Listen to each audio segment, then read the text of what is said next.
Okay, thank you, everybody. This Maitland Police Department is saddened to provide this update in the search for Nishan Edward Kirkland, who was reported missing from the Wingrove neighborhood in Maitland yesterday afternoon. Just before 7 p.m. tonight, a member of the public saw what appeared to be a human body in Lake Eulalia, north of Lake Avenue, which is where we're standing right now. The Maitland Police and Fire Department responded to the scene to recover a deceased body from about 8 feet of water. The Orange County Medical Examiner was called out to the scene. Kirkland's family also arrived at the scene, and the police department made a tentative identification as matching the appearance and last known clothing of Nishan Kirkland. The family met with a victim's advocate from Orange County. The police department asks everyone to please respect the family at this time. Lake Eulalia is actually a small 6-acre lake just north of Lake Avenue here. It's more like a pond, but it can get kind of deep. And it's located right next to the Thurston House Bed and Breakfast. The Thurston House Bed and Breakfast is located on city property, and Lake Eulalia is a little pond just next to that. The location also is within a short distance of the family. So the family home is roughly around the corner.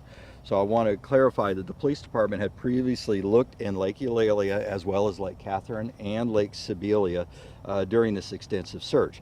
Lake Sibylla was the initial focus of the investigation due to early eyewitness reports of the two boys, that would be Kirkland and his brother, being seen in the area, as well as Kirkland's brother being found on Lake Sibylla Drive shortly after when we were engaged yesterday afternoon. So that's why Lake Sibylla was a focus.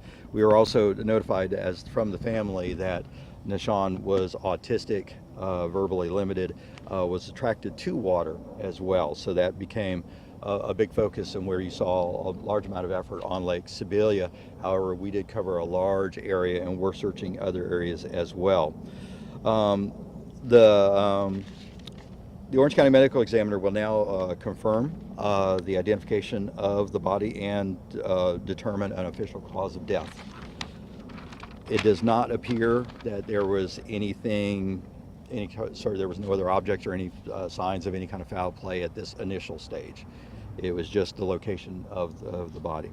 The City of Maitland is tremendously thankful to our partnering agencies who assisted in this extensive search. They included Orange County, Seminole County, the Florida Department of Law Enforcement, Winter Park, and Lake Mary. We also wish to thank the members of the public for their tremendous show of support and their outpouring of compassion and heartfelt trust of this situation. We also wish to thank those who assisted in our efforts in helping to locate those. And again, I will repeat that that was a member of the public who was just out at Lake Eulalia, and they were looking and assisting with the search efforts, and that's when the apparently deceased body was found inside the lake. Robert, Lake Eulalia, correct? Correct. This is a very short distance from the home. You said it was searched. When was it searched by officials? Okay, so by officials, we actually did Lake Sibylla yesterday. It was an extensive search, and we started by doing walk-arounds through the neighborhoods and stuff. This is not far from the home, so there was walk-arounds. Remember, it's only a 6-acre lake, a little pond. So an initial walk-arounds did not turn up anything. Today, we had also encircled Lake Catherine, which is a bigger lake. And then today we actually did sonar investigations of Lake Catherine, and it did not turn up anything. So we had done on foot, on land investigations around the area entirety without luck. As far as like a dive team or sonars or anything on this pond on Lake Eulalia, though, that didn't occur? Or? It's a very small pond, and it's a very shallow pond. It does have some deep spots to it, but for the most part, walking around it, you can pretty much see within the lake. And so that was part of a foot investigation earlier on.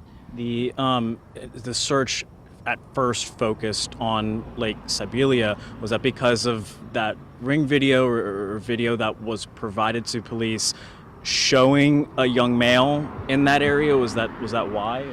Or? So there was video showing a young person that may have been or may not have been in that area. We had other eyewitnesses that said that they had thought they had seen the two brothers together.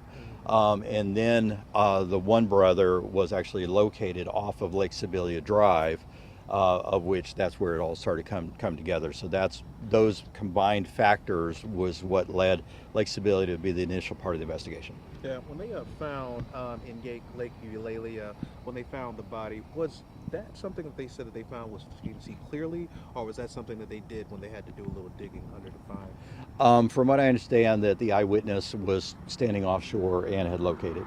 Okay. Do you know why probably they didn't see it the first time around and they were able to spot it? I really don't want to speculate right now.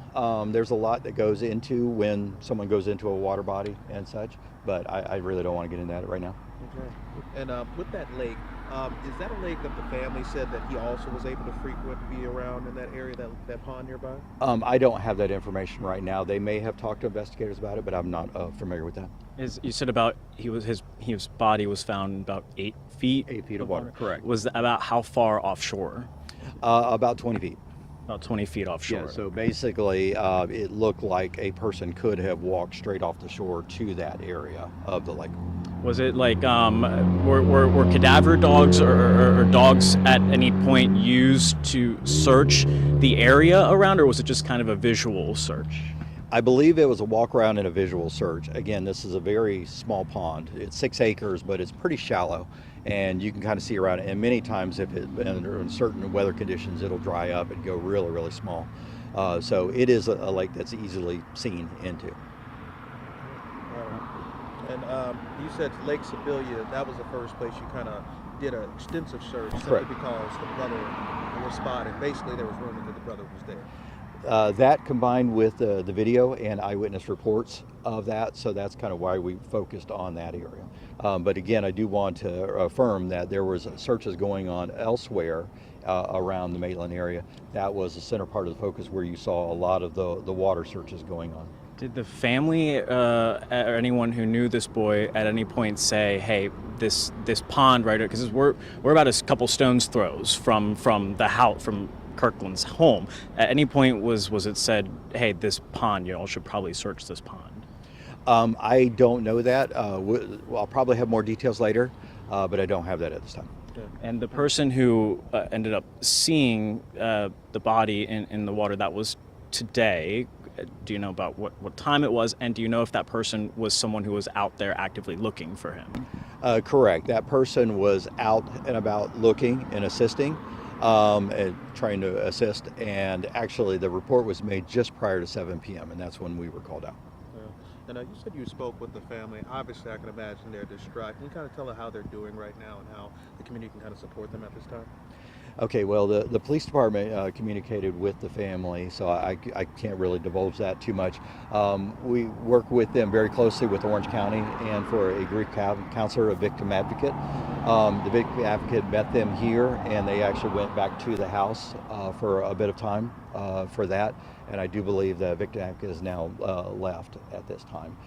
But in these difficult situations, we definitely rely on Orange County and their victim advocacy program. Yeah. Has there ever been any incidents around that lake prior to this incident?